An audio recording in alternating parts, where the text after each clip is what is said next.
Good afternoon. Good afternoon, people. Hello, America.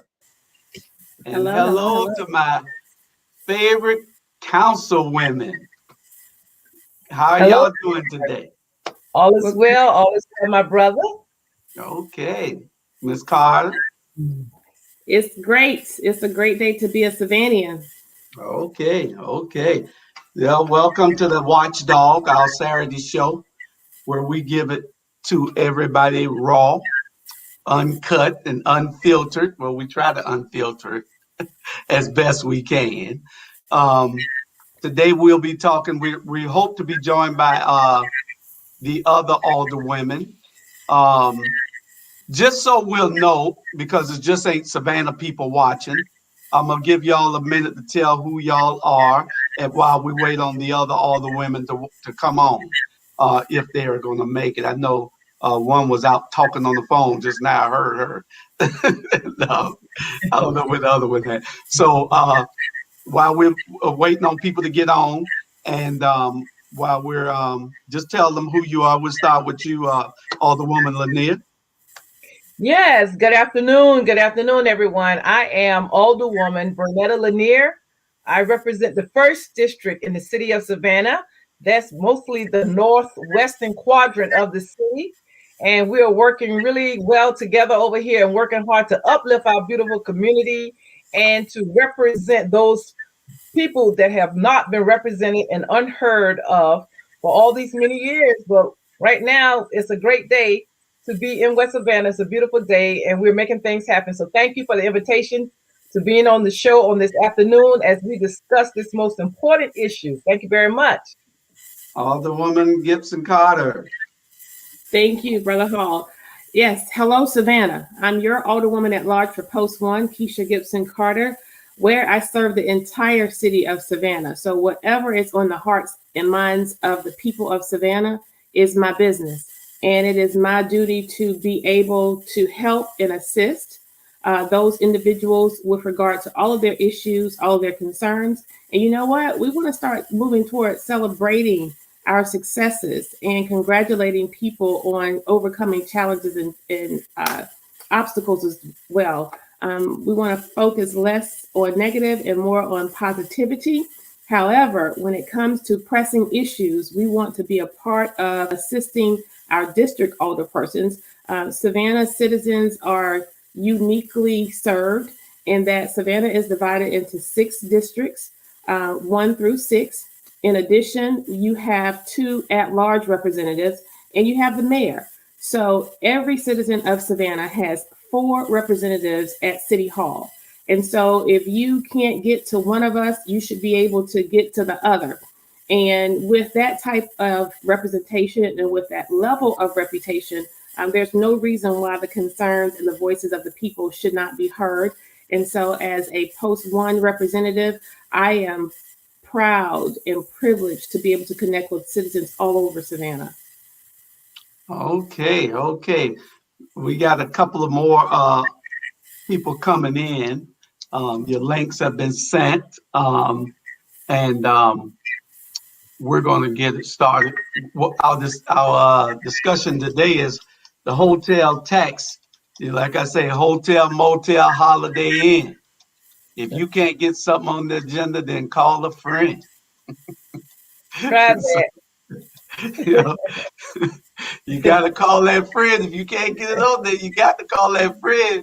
We, you know, we, we can't play with these people. These people ain't playing no games with us. Ooh. You know. So y'all who want to start with? We'll because I got a bunch of stuff that I like to ask y'all about it, but y'all can go ahead and start on what happened if you want. If you don't Um, mind, let me set the backdrop to this, what is going on right now. So, of course, in the state of Georgia, the maximum amount that you can collect for hotel motel tax is 8%. But in Savannah, we have been collecting 6%. A lot of smaller cities and cities that have less of a tourism hospitality industry, they have been collecting the 8%. So we thought it would be a good time, since Savannah is such a popular destination, to be able to increase to the level of 8%. So during the campaign, several of the alderwomen, including myself, Alderwoman Kesha Gibson Carter, and Alderwoman Alicia Blakely, we all had the same idea and thinking that why are we leaving this money on the table when people in Savannah is so popular? So we decided, all of us even campaigned on the issue of increasing the tax to its max, which is 8%. So once we became elected, we came in and we told staff and we said, look, let's go and get this other 2%. Let's bring in some new revenue so we could do some things, especially for the African American tourism hospitality industry. And we were met with a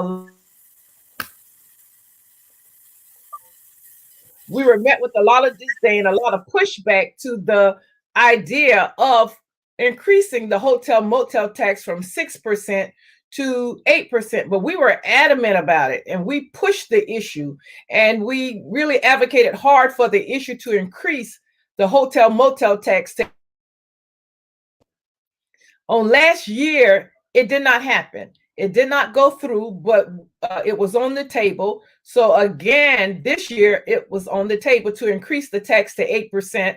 And when we placed it there last year, we were told by staff, oh no, don't even think about it. Don't do that. Don't bring it up because the last council tried that and the industry, the powers that be, the chamber and the Visit Savannah and the legislature, they all pushed back and it's taboo. Don't touch that. And, so we didn't come, like my sister liked to say, Alderwoman Kesha Gibson Carter, we didn't come to play the game. We came to change the game. So we insisted, and it did come back up this year. And we'll talk more about the rest. Kesha Gibson Carter, you could come up now. I'm going to make an adjustment and sort of maybe take some of these items in my place off of my Wi-Fi.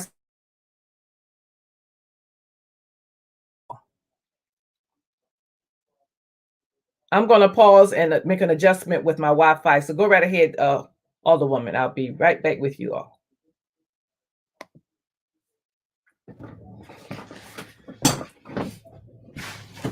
You're muted, Kesha. You're muted. Thank you. As Alderwoman Lanier so eloquently stated, she did a great job sort of giving you the backdrop of how this all came about. Upon our arrival on council, it was acknowledged that we were inheriting a pre-existing budget from the outgoing council. And so in our minds, in addition to looking toward the future, we had to also look at the right now with regard to what are some things that we wanted to champion by way of our platforms and our campaign promises. And so in short order, we started working both looking at longitudinal goals as well as short-term goals. Those long-term goals were consistent with a hotel motel tax. Now, as politicians, no one is ever excited or thinks it's the best practice to look at increasing taxes. However, in this regard, we understood that the majority of the expense associated with increasing the taxes would essentially be passed on to tourists. We were most concerned and interested in this issue because of the fact that we arrived at City Hall primarily because the citizens of Savannah said no more overly concern and consumption of tourism and investment in brick and mortar projects and in the river, the corridors of the riverfront. We want to have adequate and sufficient representation in the city of Savannah as residents of Savannah, that is. And so with that stated, we got about the business of really trying to effectuate change through creating and generating new income from additional revenue streams. We look closely at the hotel motel tax allocation, in that at that time Savannah is collecting about $20 million a year. Well, 50% of our hotel motel tax collection was essentially given to Visit Savannah and a few other entities to market Savannah. If you ask any resident here in Savannah, how much more marketing of tourism do we really need? before we don't feel like we are everyday citizens again. So how do you balance that dynamic? You balance that dynamic by creating special and unique opportunities through these restricted funds. Now, in the raising of this hotel motel tax, this money could only be used for things they call tourism products and tourism marketing. Well, we know that in government and in politics, you can make anything fit.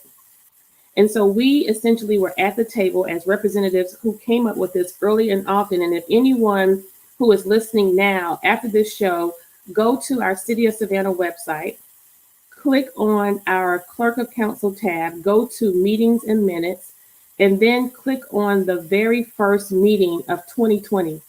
Our very first meeting of 2020 in the workshop, very early in that workshop, you hear me talk about increasing our hotel motel tax or positioning our city to receive more from our hotel motel industry as to better serve our citizens of Savannah, particularly those who work within the hospitality industry, in that they are working for low wages. That's what this is all about. Savannah boasts of being the tourism capital of this region. We generate the most revenue, only second to Atlanta in the state of Georgia. But our citizens who are tourism, who work within the tourism industry, and of 150,000 people, approximately 30% of Savannah population works within the hospitality industry, primarily cleaning toilets and making beds. And those individuals are doing this for very, very low wages, which means that they also have to get a second job. And that second job then means that those are parents who are not spending adequate and sufficient time with their children. Then that turns to the children possibly becoming susceptible to any element you can imagine with regard to our societal ills. So it's just like a ripple effect in this consistent cycle of brokenness and poverty that ensues. And so you will hear the mayor's response to me in acknowledging that we can't do that. You're telling me, who was elected by the people, that I can't do this? And so the whole culture and the term we want to get into is the fact that while we have a great appreciation for collaboration, negotiating, and networking, and making sure that we're working with our partners and making it a win-win for everybody, but our arrival denotes that for far too long, it has not been a win-win for everyone. For far too long, there has never been negotiating or networking on behalf of the people. So our arrival, at least where I'm concerned, was to come in the door and take our stuff back. It was not to meander at the pool of mediocrity. It was not to network with folks who never cared. It was to say that the winners can no longer have all. And for some, that may not be palatable. For some, that may not sound very nice. But you ask those people who are working within this hospitality industry, who have worked in it for decades, for low-paying wages, while the profit shares of these hotels are going up, and while the executives of these hotels are far beyond anything we can ever even imagine. Let's not even start with the salaries of the individuals who our city manager cuts a check to their executives, and the check that he's cutting to them is bigger than the check that we pay him. Our city manager makes about $200,000 a year on average. Their executives, their top guys, make between $350,000 and $400,000 a year, and that's only what's on the books. And so what we want to do is we want to make it plain to the people and say that we did not come here for the slow roll. We did not come here to be told what they think we want to hear. I don't care about your dinners at the Chatham Club. I don't need an account for a BMW or a Mercedes. I don't need you to do any renovations or repairs to my home. What I need you to do is take care of the people of Savannah. So while you're going about passing out brown bags and giving people food, while you're going about trying to do all these things, we just need the port, we need the local private colleges, and we need this hotel industry to pay their fair share. So let me add, Mr. Hall, that once we went to the table and insisted that we place the increase back on the agenda, and it was considered seriously, and they actually did it. And then they came back to us, staff did, and said, okay, we're going to go after this additional 2%. And with the increase, this is how we're going to spend it. So I found that pretty odd because, we just had to fight you all to even consider going after this 2%. But once we did, you're telling us how it's going to be spent. And the irony of that is we are the government, but they are telling us how they're going to spend the money.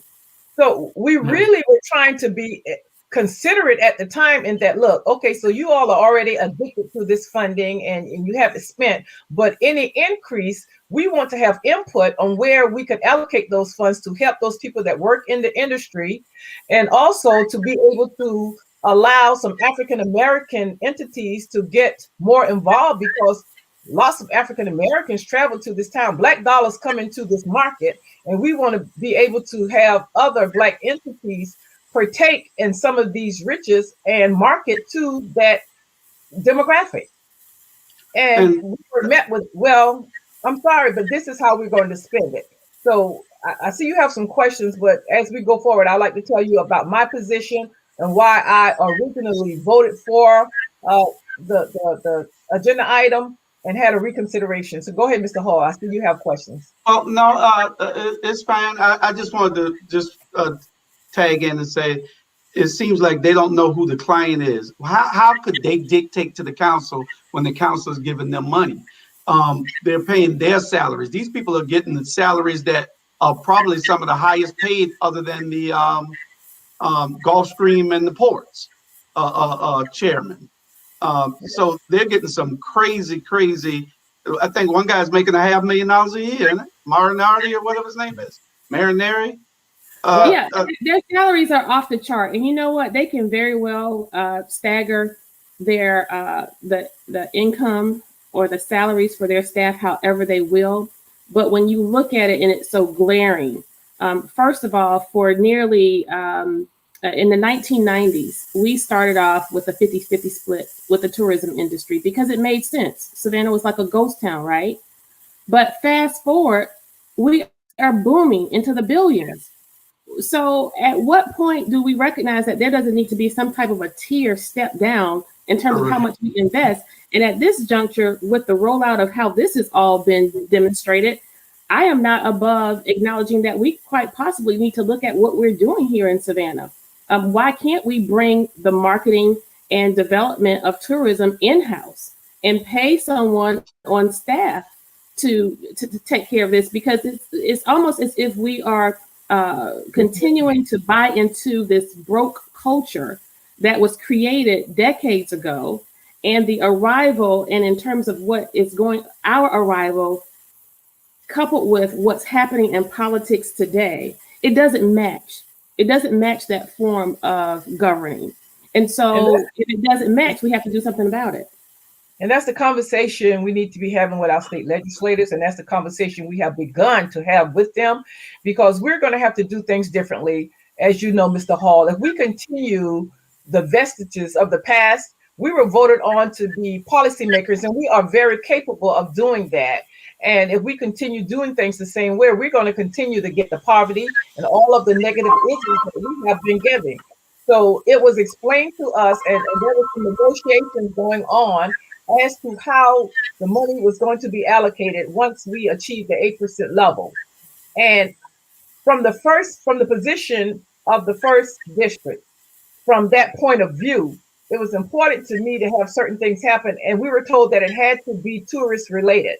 It was important to me to get funding to rehabilitate the Waterways building so we can acquire that community market that the Ivory Bay Community Development Corporation worked so hard to get into the Canal District Plan, because that could be an economic engine and a boom for the whole corridor from Hudson Hill to Tatumville. So it was important to me to get the funding so we could rehab that building there, the waterworks, so we could achieve the market and the entrepreneur center.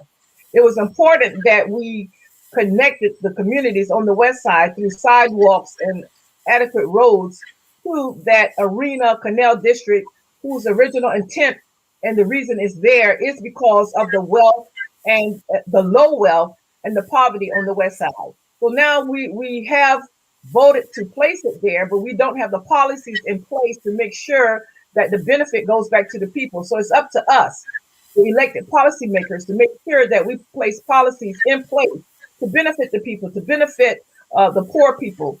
And a lot of those people work in this industry. So we were not addressing that because we were continuing business as usual.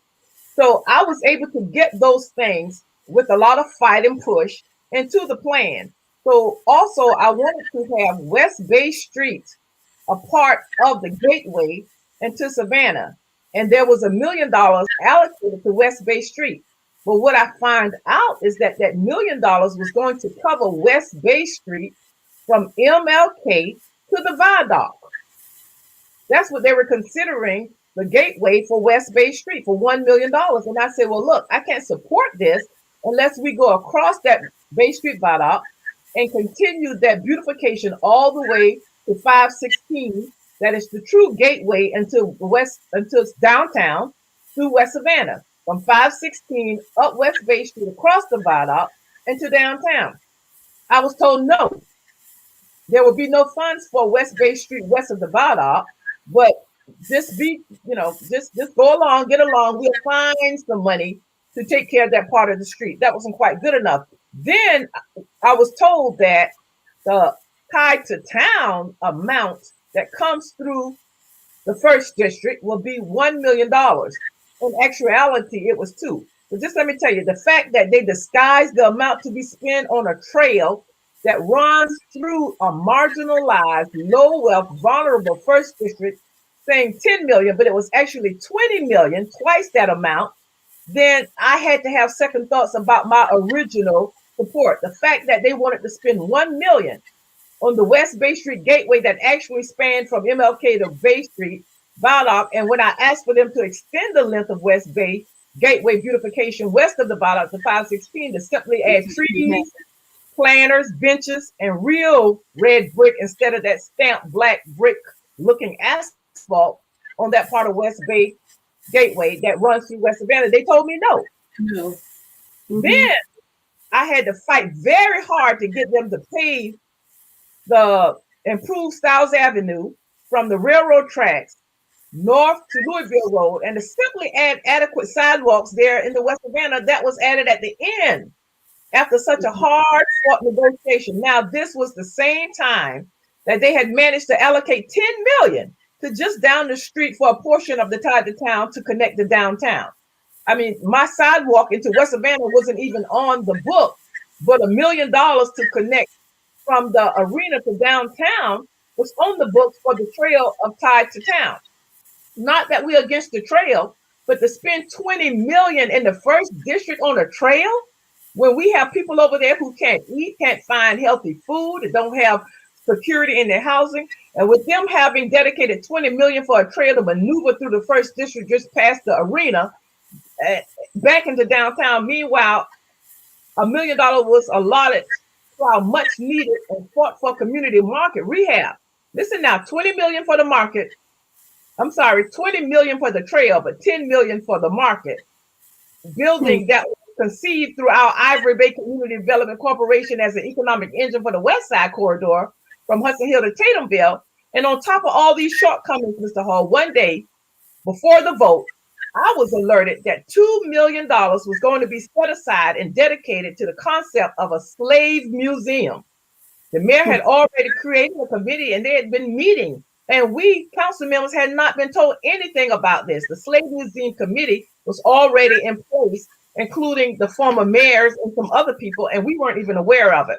And for these reasons, and having found so much of this out after the vote, I had to withdraw my support and advocate for new, more open and honest negotiations. And that's my position from the first district.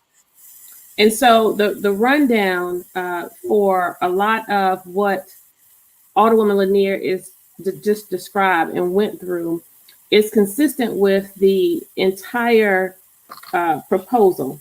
And that was $20 million for the redevelopment of the waterfront, which is the riverfront, $10 million to expand the tie to town, but you got to add that extra $17 million. They broke it up. They're real smart. We're just going to say a total of $27 million, because the $17 million they have here to create the trail, the sidewalk to connect historic Savannah is all a part of the trail. Mm-hmm. So, you can't spit in my face and tell me that it's rain. Not only can I read, I can comprehend also. And then you have $10 million renovation for the historic waterworks building. And you left out, Alderwoman Lanier, that you actually had to fight and clamor to get that increase from $4 million to $10 million, because $4 million was just not acceptable. That's and then we have $3.5 million for museum redevelopment. And we don't know what it could have been, a museum for ants. You just put $3.5 million on here for museum development. That's so they can move. That's so they can move the money later on to something. If they're not clear with it, they know that they can move it. I have a problem with all of it. Let me finish this. And then you have $2 million for water access facility on Savannah's south side. And I want Alderwoman Blakely to talk about that after I'm done here. And that's another part of their maneuvering and shenanigans. And then you have $2 million dedicated for wayfinding signage. Really? That's directions? For a sign to tell you where something is, as if no one has a phone with an app. Today's world. For $2 million. For $2 million. And so the first issue with this whole thing is, first of all, you throw out all of these amounts and these totals as if there have been cost estimates and as if someone has given us a proposed budget. There was never such. Secondly, what you all should know, we, as the three who initiated this whole thing when we first arrived on council, I don't care what they had been working on before we got here, because you didn't get it done. And fortunately, you didn't. And so we were pushed away from the middle of the negotiations and the end of the negotiations, totally closed out. Despite my petition, I have documented emails. And Miss Kate from Savannah Morning News, since you want to look at my emails between me and Craig Gordon, look for those too. Look for Kesha Gibson Carter's emails when she was asking to be a part of these discussions. See, you all always want to look for things that you shouldn't be looking for, because I'm not you. People generally accuse you of the things that they themselves are guilty of. I'm incapable of the nefarious shenanigans that you people do. And so what we want to recognize is that there was no clear, concise budget for any of these items. You never really tried to connect with our constituents, with the citizens who pay taxes and who live here. You could have connected with your alderwomen at large, and we could have communicated with the entire city. What do you want this $65 million to look like, although it's restricted for tourism? We could have engaged them, but no, we didn't do that. We just quickly put this together and rammed it down the throats of the people and the minorities on council. Minorities being the voting for. And then you have the fact that the MOA was written, and it says that the Visit Savannah has 6 months to develop it. Well, is this the same Visit Savannah who has 6 months to develop this plan, particularly for the African-American tourism piece, who has a history of not marketing to African-Americans, but we are going to give them money and give them 6 months to come up with the plan? How about creating the plan and submitting it with the proposal? So we're supposed to be trusting of that. We who you don't even allow to get office supplies, we're supposed to trust you? No, that's not going to happen. And then you have a plan where the council has not been able to come together and give consideration to all of the district representatives. We just cherry pick things. Alderwoman Blakely, tell them about the piece that's in here related to this waterfront property. Unmute yourself first. I am trying to get this camera focused and been having difficulties trying to even get on this, and they ain't nothing but the devil. I'm one of them old school sisters. I believe in things that happen for a reason, and they don't want us to talk about this, but doggone it, we here now. The devil is a liar. Yes. Yeah, you know, that was a situation where a piece of property on the west side of Savannah, on the south side of Savannah, became available because I went and asked the questions of the owners what they were going to do with it. And they said they wanted to sell it. So I said, great, let's do this. This would be something that the city could benefit from. And I brought it to the attention of our city manager, along with the District 6 representative, along with our assistant city manager and others. And everybody said it was a go. Never had any idea that this particular piece of property would be even considered as a part of the tourism deal that they were trying to get done. Well, anyway, when I look up, I find out that it's all mixed up in here. And I guess that was part of the leverage they wanted to use in order to get me to say, oh, that's a great thing. Let's do this. Irregardless, the deal is so good, we can find money other places to get that. But I don't know if you all have spoken about the things that we asked for. Did you, Alderwoman Gibson Carter? Alderwoman No. Lanier? Go ahead. Okay. And y'all, I gotta say this. First of all, I am Alderwoman Alicia Blakely, at large post 2. And just like Alderwoman Gibson Carter said, at least communicate with your at large alderpersons. They did not want to do any of that. So we went in and we said, before we even agree to something like this, let's just get 7.5 million of the $65 million.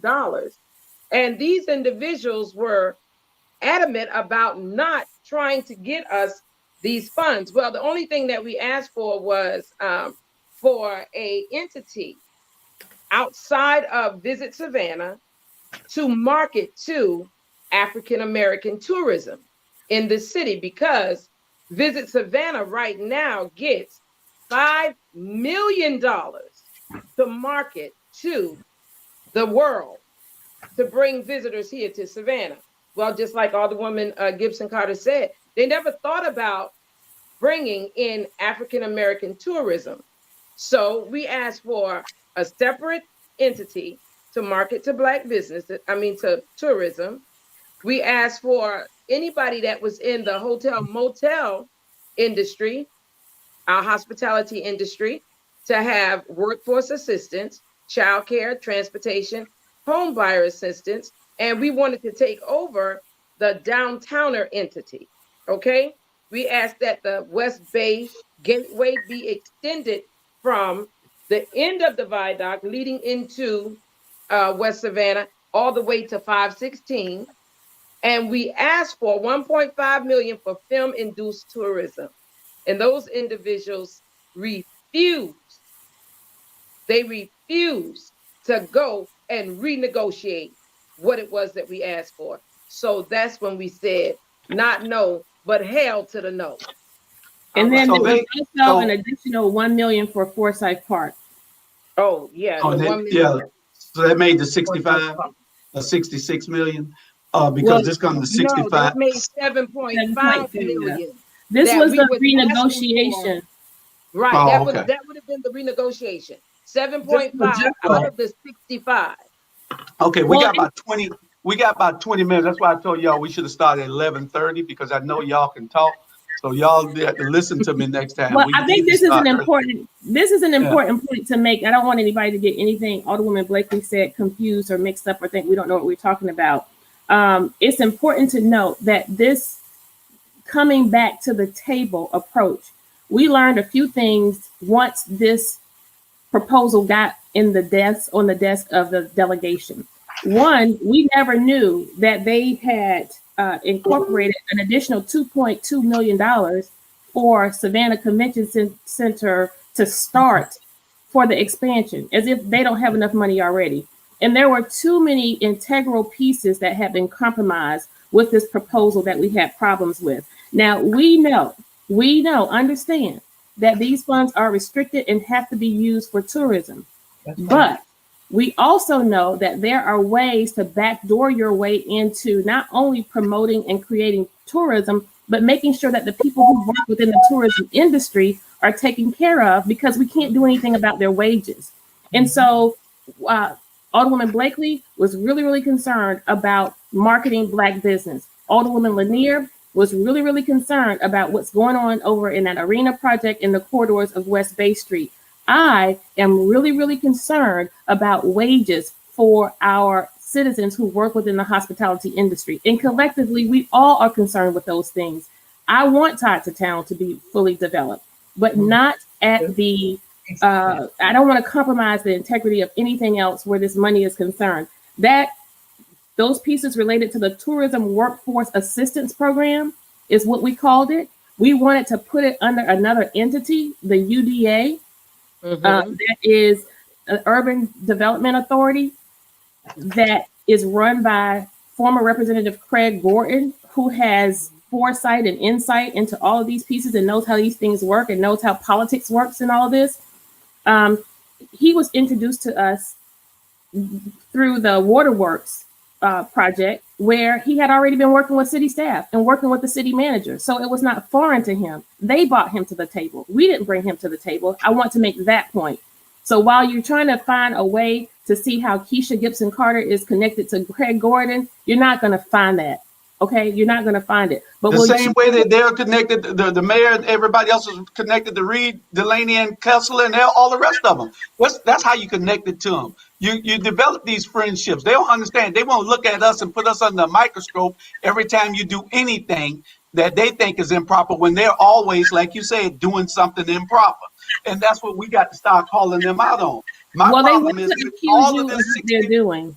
My problem is with all this $65 million, it's a lot of stealing going on. And I know that's what the hell it is. It's a bunch of stealing. If they're going to pay $20 million for the redevelopment of River Street, they're going to spend $10 million and keep $10 million. If they're going to spend $10 million for the expansion of that trail, they're going to spend $3 million and keep $7 million. These people are building generational wealth off of us, and they think that we're supposed to just sit back and just let it happen. But y'all are there now, keep being the police of their asses, and they don't understand that. They don't accept it. And that's why they're so big mad now.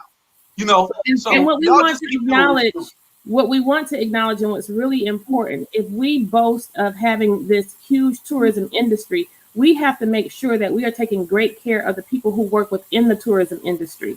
And how do you do that? You start with their wages. But guess what? By way of Georgia state statute, we can't do anything with their wages. But what we could do is we can backdoor our way into alleviating everyday expenses that these people incur through a tourism workforce assistance program.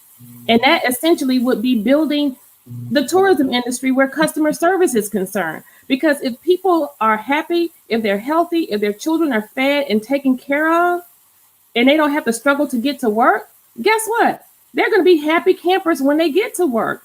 Because when they leave work, they're not going to have to go to a second job. They can come home.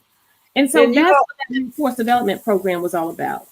Absolutely. And I always like to call on our ancestors and bring their wisdom into the conversation, because the old people used to say, you're going to cut off your nose to spite your face.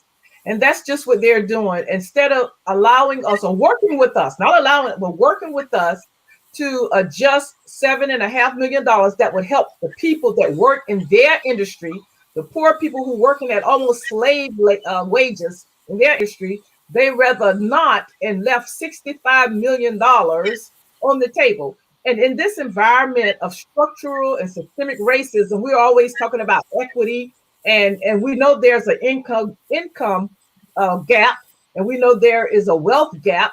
But why didn't we sit down like adults and negotiate where it could be a win-win? Because they're so accustomed to taking all instead of respecting us enough to know that we are intelligent enough and have the wherewithal to do this work and to end up with a situation that looks like a win-win. But they don't even want to sit down because they don't see us winning at all. And we're going to win and we're going to push. So we wanted to renegotiate. And we have to leave $65 million in the pockets of the tourists that come here. And then it's going to be left there, because until we get ours, until they do right by us, it's just not going to happen. And I think we were able to communicate that because our state legislators, they know this is the environment here in Savannah. We're all saying no more, no more. Savannah cannot continue in this post-COVID environment, in this post-COVID economy, where the hotel industry is suffering. And they could have benefited from this money, but instead of dealing with people equitably and being concerned about those poor people that work in their industries, they rather give the instructions to whomever at the city to not allow us to be a part of the negotiations. And this is the result of their selfishness. So we needed to talk about the goals for DBEs, because if this kind of money is coming into Savannah, $65 million, and we're going to be allocating and administering this money to different entities, why aren't we having that conversation about DBEs being involved, and what are our goals to make sure that this money is distributed equitably? So these conversations has not been had. They have not been had, and they don't want to have these conversations, but these are the conversations that we will have, I guarantee you, before this measure come back up on the table. Well, we got about 12 minutes left, because I got to get off at 3 minutes to 1, because we got another show come on at 1. But I need you all to be on Wednesday night, and so we can have a 3-hour discussion on this, because this is a lot of stealing going on. This is a lot of stuff. We haven't even got to the stuff I wanted to get to about how they're going to create a new job for diversity and inclusion. What the hell they thought they were supposed to be doing with our taxpayer dollars in the first damn place? Right. They were supposed to have been advertising for all businesses here in Savannah, not just the white businesses. Right. You know? And so they are the ones who lead us down this road of now having to advocate for minorities. You know, I often say it's not so much people who are discriminatory and racist, it's the systems that promote the racism and the discriminatory practices within people. We are well-intended people when you deal with us, when we're dealing with each other mostly on a day-to-day basis. But when you incorporate these systems and these leaders, they are the ones who makes it discriminatory and racist. And I'm so glad, Alderwoman Lanier, you mentioned systematic racism. Savannah, and I'm going to say it, and I'm going to mean it, and you don't ask me what I meant by it, because I'm going to mean what I'm about to say.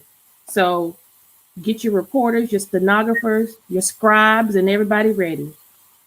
The administrative system of municipal government in Savannah is racist.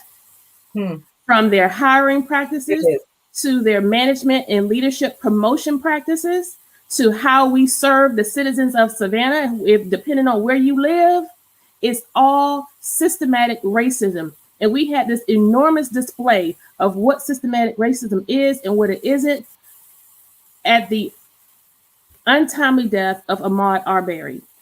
And we talked about it, and we talked about it, and we talked about it. And we pretended that we were doing something about it within our administration, and we're not doing a damn thing about it.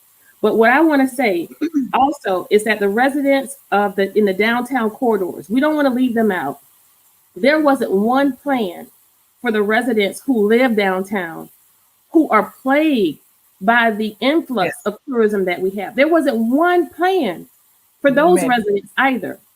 And so we often forget about them too, because we have in our mind that they are affluent and they don't need our help. Those people have the same right to desire to live in their neighborhoods and in their homes with harmony. In addition, I drove through downtown this past Friday night, and I called all the women because I was just so disturbed.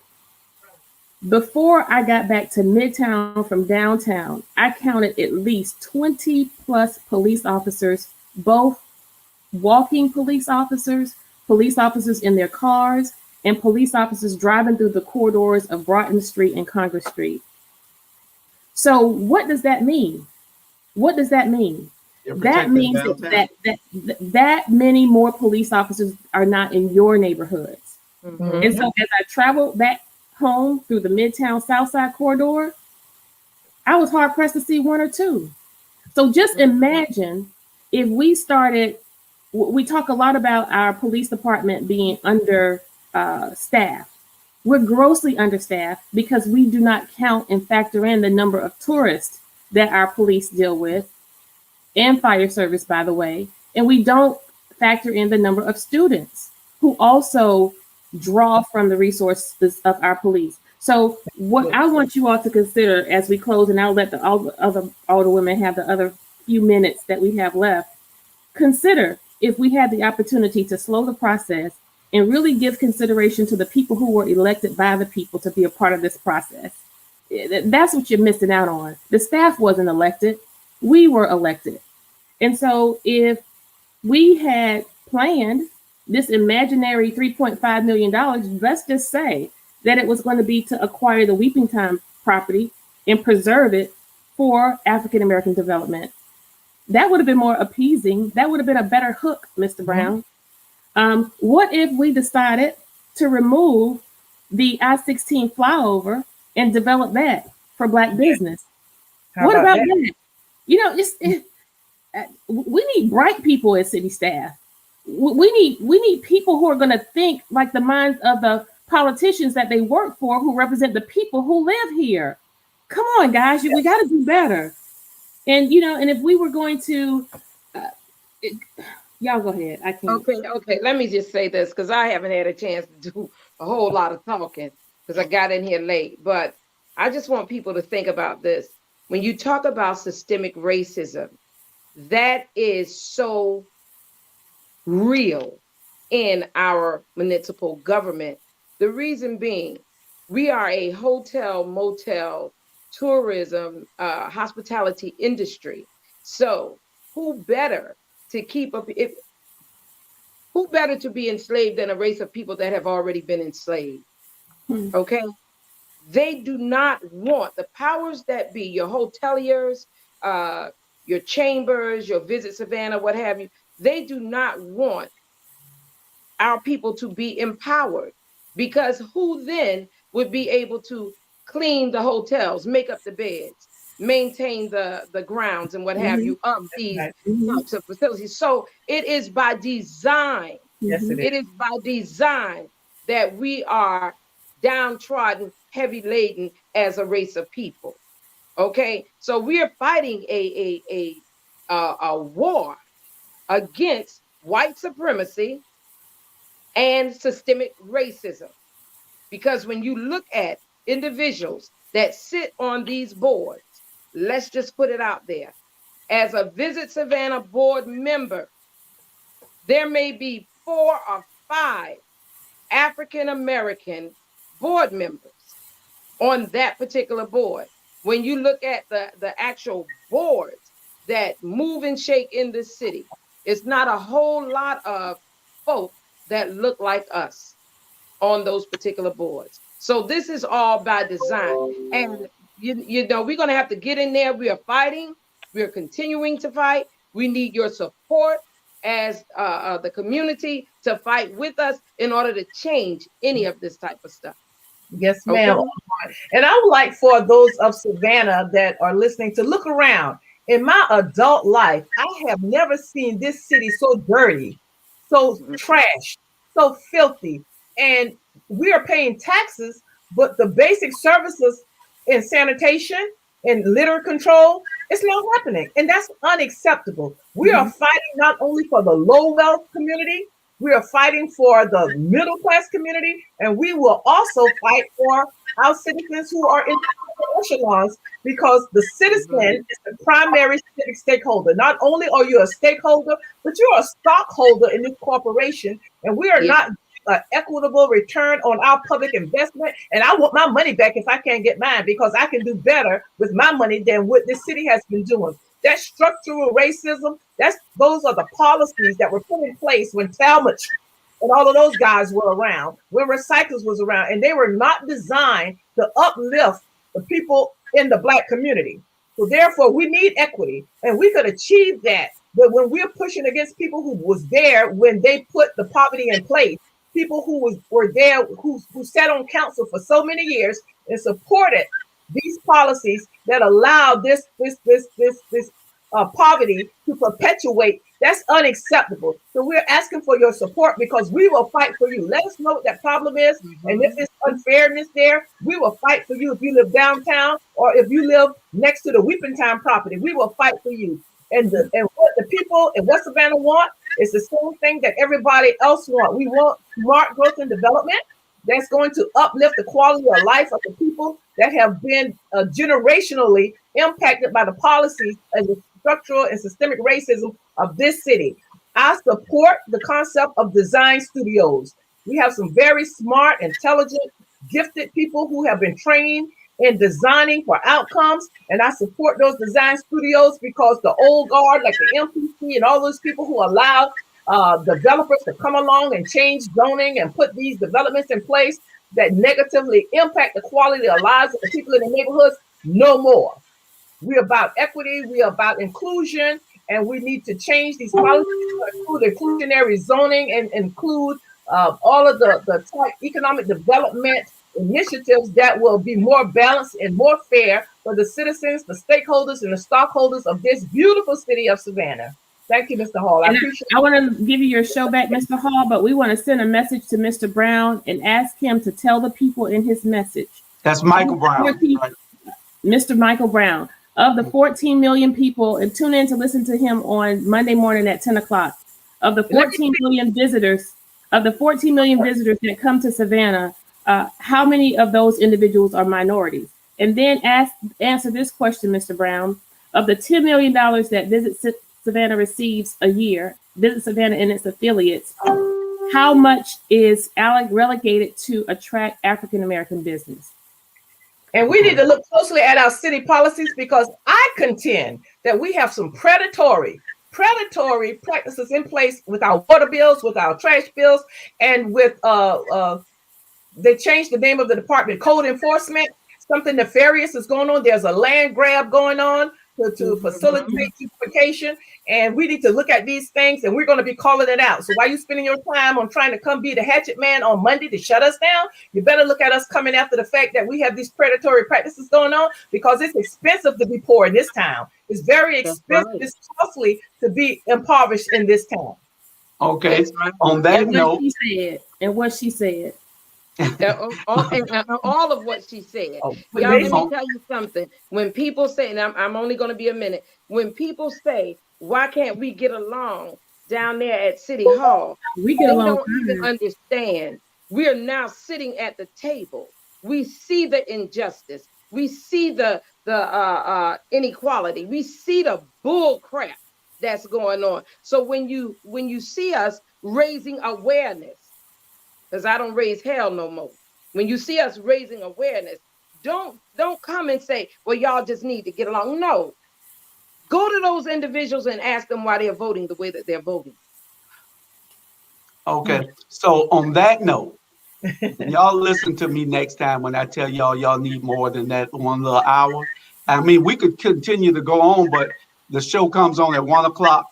I think they're moving to Wednesday or Tuesday in a couple of weeks at 9:30 or 10 o'clock next week. So we'll be able to have time. I wanted to tell y'all what Ivan Cohen said. Ivan Cohen said that y'all should come on monthly or bi-monthly and be on the Watch Dawgs as an idea for y'all to just give that information and to tell the people what needs to be told. So y'all are always invited to come on the Watch Dawgs anytime y'all want. Y'all any of the shows, y'all got your own shows on this platform, but we welcome you to come on at any time. If y'all want to come on Wednesday, just give me a day's notice and we can scratch our program and bring y'all on, because this is important information. We're trying to rally the people. We're trying to give people information that is good for them and that they should know. So something with some substance. So anytime y'all want to come on, y'all come on. Y'all just let me know a day ahead of time and we on. So and we'll make up a damn show if need be to fill in. So all y'all gotta do is let me know. It's a bunch of stuff that these people are saying that we need to address, and we need to address this. If y'all are ready on Wednesday night, we could do it on Wednesday night, and we need to address it. We really do need to address it. Okay. So thank you for your platform, and ATR is certainly helping us change the narrative. And we are so grateful to shows like yours who host all of our platforms, as well as Better Savannah. You guys stay with us. You all we got. What you trying to say? Social media is the news? What you trying to say? Social media is the real news. That's correct. And on that note, we out of here.